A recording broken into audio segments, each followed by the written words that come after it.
नमस्कार.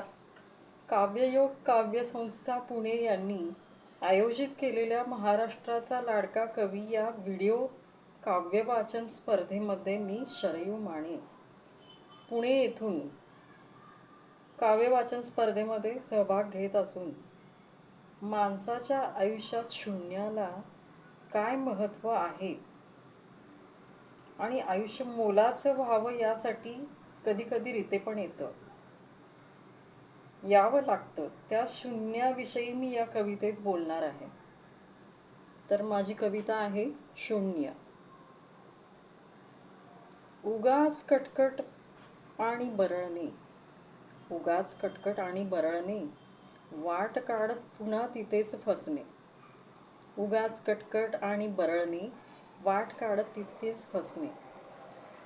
चकवा, चकव्यातून पुन्हा सावरणे, चकव्यातून पुन्हा सावरणे, पुन्हा रमणे, पुन्हा रुसणे, पुन्हा हसणे.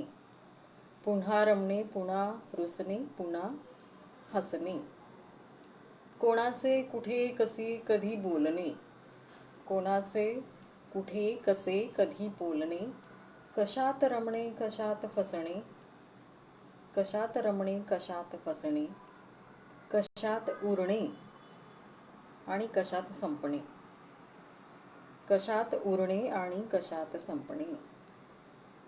कधी गवसणे कधी हरवणे, कधी गवसणे कधी हरवणे. कोणापाठी उगाच धावणे. म्हणजे या आयुष्याच्या ज्या घटना आहेत, ज्या आपण जगत असतो, जगताना आपल्याला अनुभव येतात, कधी कधी आपल्याला मोकळं व्हावं वाटतं. अशा मानसिकतेतून ही कविता मी लिहिलेली आहे. म्हणजे अशी मानसिकता एकेकांची कधी कधी होते. त्या मानसिकतेचा आधार घेऊन मी इथे कविता मांडलेली आहे. तर बघा, कधी गवसणे कधी हरवणे, कोणापाठी उगाच धावणे. अरे माणसा, अरे माणसा, थांबणार नाही तुझे जगणे. अरे माणसा, थांबणार नाही तुझे हे जगणे. तोवर जग हे आयुष्याचे रीते उखाणे, तोवर जग हे आयुष्याचे रीते उखाणे.